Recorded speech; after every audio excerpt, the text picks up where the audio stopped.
Hello, and welcome back to this deep dive. I am so happy you are here with us today. Whether you are walking to work, sitting in a cafe, or just relaxing at home, we are really glad you chose to learn with us. Indeed, welcome learner. Today is a very special session. We are taking a stack of research on language acquisition, social psychology, and structural grammar, and, well, we are distilling it down into something you can actually use right away. We are not just learning words today, we are learning strategy. This is session 40, the interrogation. Ooh, the interrogation. That sounds a little scary, doesn't it? Sounds like a spy movie or a police drama. It should be taken seriously. But it is not about scaring people, it is about survival. Survival. Okay, let's unpack this. What kind of survival are we talking about here? Social survival. Mm, I want you to imagine a scenario. Close your eyes for just a moment. You are at a networking event, or perhaps a party. okay, I'm picturing it. You are holding a drink, you are nervous, you meet someone new, hmm a native English speaker. Oh, I know this feeling so well. Your heart is beating fast, your palms are sweating. You really want to make a good impression, but your brain just feels like it is freezing up entirely. Exactly. Now, this person looks at you and asks, do you like it here? And you smile and say yes. Good. Then they ask, are you a student? And you say yes. Then they ask, is this your first time in London? Yo. And then, silence. The conversation stops. The other person looks at their watch. They say, nice to meet you, and they walk away. Oh, that is the absolute worst feeling. It is that Yeah. awkward silence. It feels like you failed. It feels like there was a huge wall between you and the other person that you just couldn't climb over. You did fail, but let us diagnose why. The problem is not your vocabulary. The problem is that you are playing defense. Defense, like in a sport, Hmm. like soccer or basketball. Precisely. You are the goalie. The ball comes to you, the question comes to you, and you block it. You say yes. Yeah. You say no. You stop the ball, but you never kick it back. That makes so much sense. If you only answer yes or no, the other person has to do all the work. They have to keep inventing new questions. They just get tired. Correct. If you want to connect with people, if you want to make friends, you must play offense. You must kick the ball back. You must ask questions that force the other person to speak. And that is why we called this session the interrogation. You are going to give our listeners the tools to keep the conversation alive. I am. We are going to look at the logic of the question. We are going to master the WH words. We are going to learn the golden formula for building sentences. And, most importantly, we will learn the music so you do not sound rude. I love that, the logic and the music. Okay, let's jump right into the meat of this lesson. Where do we start? We start with the ammunition, the core 5. These are the WH words. Okay, the core 5. Let's get into it. These are what we call open questions. A closed question, like do you like tea, can be answered with a simple nod. An open question demands a real answer. It demands information. It demands a story. So you cannot just nod your head. You have to use words. You have to reveal something about yourself. Exactly. I'm going to introduce the core 5. I will define the word, and I will give you an example. I want you, the learner, to repeat the example after me. Use the silence. Right, this is the repetition loop. We talk about this all the time on the show. Passive listening is not enough. Listen to the expert, wait for the silence, and speak out loud. Don't be shy. The first word is who. Who, spelled W-H-O. Who. This word is strictly for people. It is for a person. It is not for a dog. It is not for a company. It is for a human being.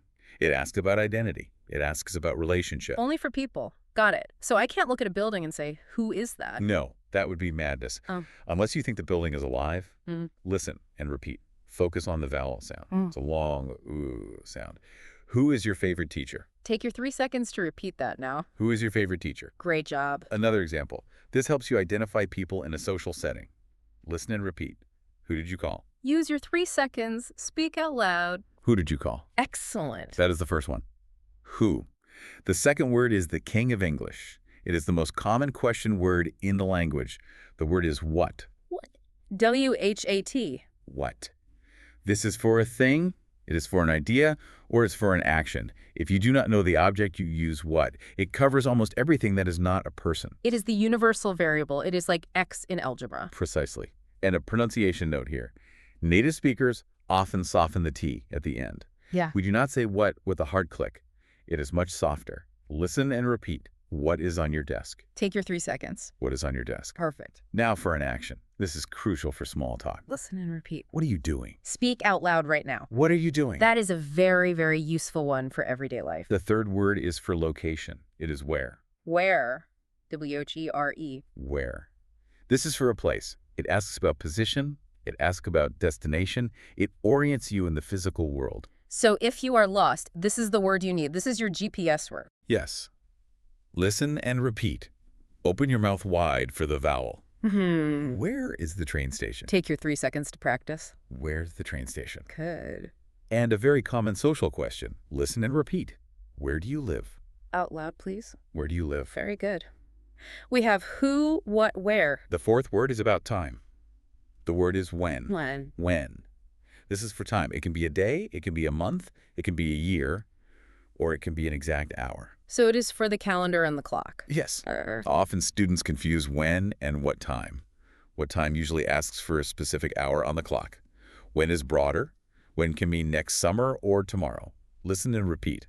When does the movie start? Take your 3 seconds. When does the movie start? Great. And a personal one. Listen and repeat.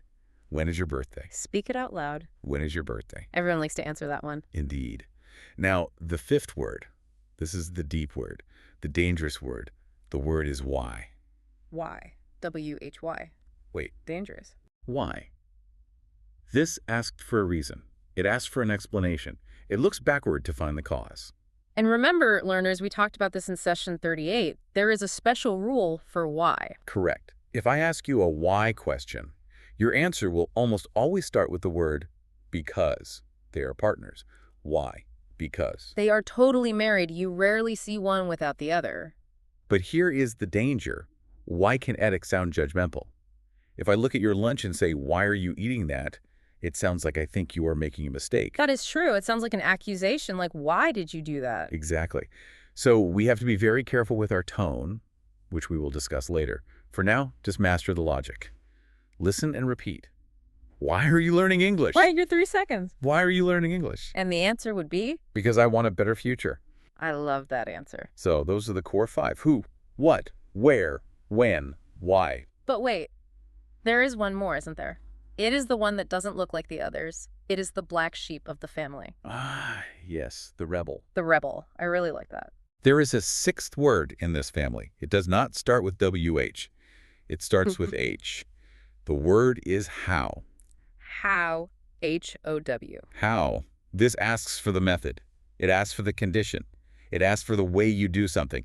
It is the engineer's word. It is the process word. Correct. Listen and repeat. How do you cook this? Use your 3 seconds. How do you cook this? Nice. And the most common greeting in the world, listen and repeat. How are you today? Out loud right now. How are you today? Simple, but essential. Now, here is where it gets really interesting. How is a shapeshifter? A shapeshifter, like a monster that changes its face. In a way, how acts like a Lego block. It can attach itself to other words to become a completely new tool. It is very flexible. Can you give us an example of how changing its shape?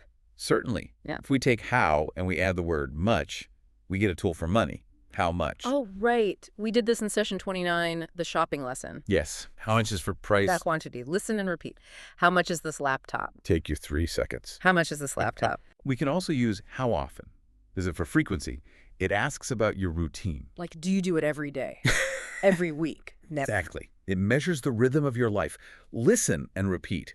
How often do you study? Speak it out loud. How often do you study? Hopefully the answer is every day. Hopefully. So we have our tools. We have the words.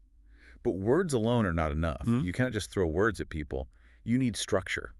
This is where so many students make mistakes. They have the vocabulary, but the order is wrong. They translate directly from their own language. Correct. They try to translate directly from Spanish or French or Japanese. Yeah. They say things like where you go or what you eat. Where you go. I hear that a lot. It sounds incomplete. It is incomplete. It sounds like a caveman speaking. Well, where go? Where go? Yeah. We must be sophisticated. We must use the golden formula. The golden formula. Okay, get your notebooks ready, everyone. What is the equation? It is a math equation. To build a proper question, you need 4 parts. Part 1 is the WH word. Part 2 is the helper. Part 3 is the subject. Part 4 is the verb. Okay, let's slow that down a bit. WH word plus helper plus subject plus verb. The helper is the part students forget. The helper is usually do, does, is, or are. It connects the question word to the person. It is the glue. Without the glue, the sentence just falls apart. Or maybe it is like a handle on a suitcase. The verb is the suitcase, but you really need the handle to pick it up. That is a brilliant analogy. The helper carries the weight. Let us analyze a mistake. Where you work. Where is the WH word? You is the subject. Work is the verb. What is missing? The helper, the handle. The helper is missing. We need do. So the correct sentence is, where do you work? Where do you work? That sounds so much better. Let's try another. What you eat. This is wrong. We need the helper, are, if we're talking about right now. What are you eating? What are you eating? One more. Why he cry? Why he cry? No, that sounds wrong. It hurts my ears a little. We need the helper is. Why is he crying? Why is he crying? This is the formula. You must memorize it. WH. Helper, subject, verb. If you follow this map, you will never be lost. It is like a recipe. If you skip an ingredient, the cake just doesn't rise. Precisely. Now, we have the words. We have the formula. But there's one final piece. The most dangerous piece. The most dangerous piece. That sounds very dramatic. It is. Because if you get this wrong, you will sound aggressive. You will sound like a police officer. Ah, the intonation, the music of the language. I have given them the math. You must give them the music. I would love to. This is actually my favorite part. You see, English is a musical language. We go up and down to show how we feel. And there are rules for this. There are very strict rules. Let's look at the difference between a yes or no question and a WH question. Go on. When you ask a yes or no question like, do you like coffee? Your voice goes up at the end. It rises like a little jump in pitch. Demonstrate that, please. Do you like coffee? Hear that? Coffee. Coffee. The pitch goes up. It sounds friendly. It sounds like I'm checking with you. Are you okay? Exactly. Are you okay? The pitch goes up. But, and this is the big warning, for WH questions, the music is completely different. How is it different? For WH questions, your voice goes down at the end. It drops. Down, like falling down stairs. Yes. Where do you live? What is your name? You do not say, what is your name, with a high pitch at the end. What happens if I say, what is your name, with the voice going up? If you go up on a WH question, it sounds like you are shocked or angry. Or maybe you are deaf and you just didn't hear them. What is your name? Going up sounds like, what? I can't believe it. I see. So if I look at a stranger and say, where were you, going up in pitch? That sounds like an actual interrogation. Where were you? It is aggressive. It is scary. But if I say, where were you, with the pitch dropping? That sounds calm. That sounds like a normal, everyday conversation. Where were you? Voice goes down. This is a subtle but powerful distinction. The downward inflection signals confidence and calm. It says, I am listening. Exactly. We want connection, not perfection. But the intonation helps the connection. If you sound angry, you break the connection. So keep your voice calm, speak slowly, and let the melody drop at the very end. Excellent. We have the logic, we have the formula, we have the music. Now it is time to test the learner. I think they are ready for it. It is time for the drill. The deep interrogation. Here is how this works. We are going to simulate a conversation. I will give you a piece of missing information. I will tell you what I want to know. For example, the expert might say, you want to know my job. And I will give you a hint. I will say, use what? Then we will give you 3 seconds of silence, the 3-second rule. You must build the question using the formula and the right music before we tell you the answer. Speak out loud. If you just think it, it does not count. You must move your mouth. Your mouth muscles need to feel the shape of the sentence. Are you ready? Let's take a deep breath. Scenario number 1. You are talking to me. You want to know my job. Hint. Use what? Go. Take your 3 seconds right now. The answer is, what do you do? Voice going down. Did you get the helper? Do. What did you do? And did you go down at the end? Not going up, but what do you do? Dropping down. Scenario number 2. You want to know my location right now. Hint. Use where. Go. Use your 3 seconds. Build the sentence. The answer is, where are you? Where are you? Very simple. Subject is you, helper is are. Scenario number 3. You are in a cafe.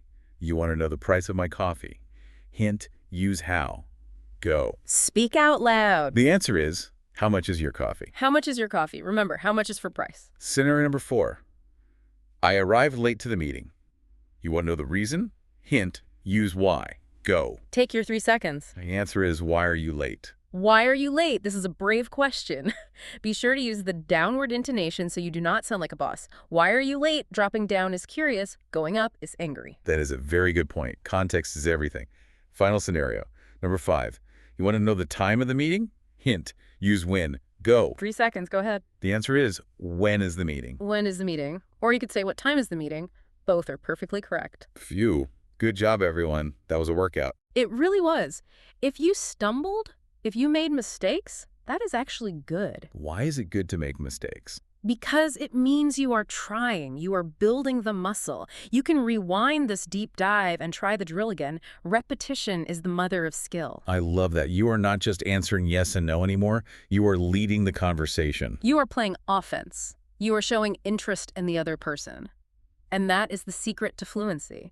It is not just about grammar books, it is about curiosity. So what does this all mean for our listeners? It means they have built a massive foundation. Think about what we have covered in previous sessions. We did tenses, we did pronouns, we did bridges like and but. And now they have questions. You can build almost any conversation with these tools. But there's always a but. There is. Native speakers, we are tricky. We have a secret vocabulary. A secret vocabulary. That sounds unfair. It is delightfully complex. We use normal verbs, but we team them up with little words to change the meaning completely. Can you give us a teaser? Take the verb look. You know what that means. To see with your eyes. Right. I look at the sky. But if I say look up, it means to find information. If I say look after, it means to take care of a baby. If I say look forward to, it means to be excited about the future. So the word look changes its personality depending on the little word next to it. Exactly. These are called phrasal verbs. Yeah. And they are the nightmare of every student. But not for our listeners, because we are going to break it down for them. Indeed. Session 41 is the phrasal verb. We will unlock the secret code. I cannot wait. But before we go, we need to give them a mission. Your homework is simple. Today or tomorrow, find one opportunity to ask a WH question. Just one. Just one. But focus on the intonation. Focus on dropping your voice at the end. Ask your teacher, ask your friend, or even talk to yourself in the mirror. Where's my phone? What am I doing? Feel the rhythm. Feel the music. Master the interrogation, and you master the conversation. Wait, before we truly sign off, I think we have time. We have time to go a little deeper. Deeper. You mean into the formula? Yes, we gave them the summary, but I want to give them the mechanics, the nuts and bolts. We have time for a bonus round. A bonus round. Okay, I am game. Let's look under the hood of the golden formula. We talked about the helper, do and does, but we didn't fully explain when to use which one. This is a classic trap. Oh, the do versus does battle. This is where the third person gets tricky. This is where the S comes in. Precisely. Let's unpack the does rule. Learner, listen closely. You use do for I, you, we, and they. Where do I go? Where do you go? Where do we go? Where do they go? Okay. Do is for almost everyone. It is the default setting. But for he, she, and it, the helper changes. It becomes does. It adds the ES at the end. Changes sound. Where does he go? Where does she go? Where does it go? You cannot say, where did he go? No, that is painful to my ears. Where did he go is incorrect. Where does he go? What about names? What if I use a name like John or Mary? Good question. A name is a he or a she, so you use does. Where does John work? What does Mary eat? This is a really good tip. So if you are talking about one other person, use does. Correct. Let's create a mini loop for this, because I want them to hear the S sound. The Z sound in does. Okay, let's practice the does. Listen to the vibration of the Z. Listen and repeat, what does he want? Take your 3 seconds. What does he want? Now try this one. Listen and repeat. Where does she live? Speak out loud. Where does she live? And one more. Listen and repeat. When does the bus arrive? Out loud, please. When does the bus arrive? Because the bus is an it. Exactly. The bus is it, so we use does. Now, let's look at another variation of the formula, the verb to be. Is and are. Yes. Sometimes there's no action verb like run or eat. Sometimes we just want to know about a state of being. Where are you? There's no do, there's no does. The verb is the helper. That is confusing, so the formula changes. Slightly. It becomes WH plus be plus subject. Where are you? Who is she? Why is it cold? So if there's no action, we just swap the position. The suitcase handle disappears, and the suitcase carries itself. Correct. You cannot say, where do you are? Where do you are? No, that sounds terrible. And you cannot say, where are you be? Definitely not. Just where are you? Let's practice this distinction. I will give you a sentence. You tell me if it needs do or does or is or are. Ooh, a pop quiz. I like it. Question 1, happy. You want to ask, why you happy? Does it need do or are? Happy is an adjective. It is a feeling. It is not an action. So So we use are. Why are you happy? correct. Question 2, Play soccer. You want to ask, when you play soccer, does it need do or are? Play is an action. It's a verb. It requires energy. So, So we use do. When do you play soccer? brilliant. Question 3. Your name. You want to ask, what your name, do or is? A name is a thing. It is not an action. It is a fact. So, So we use is. What is your name? you see, there is a logic here. If there is an action like run, eat, sleep, use do or does. If there is a description or location like happy, tall, here, use is or are. That is a golden rule. Action gets do. Description gets be. Write that down. Tattoo it on your arm if you must. Maybe just write it in a notebook. Fine. A notebook. Now, let's talk about one more common mistake before we close the bonus round. The what versus which confusion. Oh, this is a very good one. We did not mention which in the core 5. No, because it is a cousin of what. But students mix them up all the time. They're very similar, but the strategy is different. What color do you like versus which color do you like? Yes. Here's the rule. Use what when the options are unlimited, when the menu is the entire universe. What is your favorite movie? There are millions of movies. Unlimited choices. Got it. Use which when the options are limited. There is a small list. Imagine I'm holding 2 pens, a blue one and a red one. I would ask, which pen do you want? Because there are only 2. You cannot say what pen do you want. You could, but which is better because it forces a choice between specific things. Which way should we go? Left or right? Limited options. Left or right, so which? Precisely. What do you want for dinner? That implies anything in the world. But which pizza do you want, pepperoni or cheese? That implies a limited menu. That is a very helpful distinction. What is open? Which is closed? We are really diving deep today. We're covering every corner of the interrogation room. We are. But you know, there is another WH word we skipped. A fancy one. A word that shows class. Oh, which one? Whose. W-H-O-S-E. Ah, whose. The possessive interrogative. That sounds technical. What does it mean? It asks about ownership. It asks, who does this belong to? Whose phone is this? Exactly. Instead of saying, who owns this phone, we say, whose phone is this? Listen and repeat. Whose shoes are these? Take your 3 seconds. Whose shoes are these? Now try this one. Listen and repeat. Whose car is that? Speak it out loud. Whose car is that? Be careful not to confuse whose, meaning ownership, with whose, meaning who is. They sound exactly the same. They are homophones. They sound identical. Who is that man? Whose bag is that? Context is key here. If it is followed by a noun, like bag, car, or phone, it is usually ownership. Whose bag, whose car. If it is followed by a description, it is usually who is hungry, who is ready. English is tricky, isn't it? It loves to trick you. It really is a puzzle. But solving the puzzle is the satisfaction. When you get it right, when the other person understands you instantly, it feels like magic. I think we have given them enough for one day. Their brains might be completely full. A full brain is a good thing. It means growth. It means new neural pathways are forming. Absolutely. Okay, let's do one final rapid-fire review of the core 5 plus the rebel, just to make sure it sticks. Good idea. I will say the definition. You, the listener, shout out the word. Shout it out. Do not just whisper. Definition. And A person. shout it out now. Who? Definition. Time. Say it out loud. When. Definition. Location. Go on. Where. Definition. Reason. Out loud. Why. Definition. Thing or action. Say it. Definition. Method or way. And the last one. How. You have passed the test. You have all the tools. You are now official interrogators, Yeah. but friendly ones. Use your power wisely. Connect with people. Play offense. See you next time. Thank you so much for listening to this deep dive. We are so proud of your progress. Keep practicing, keep listening, and we will see you in the next session. Bye.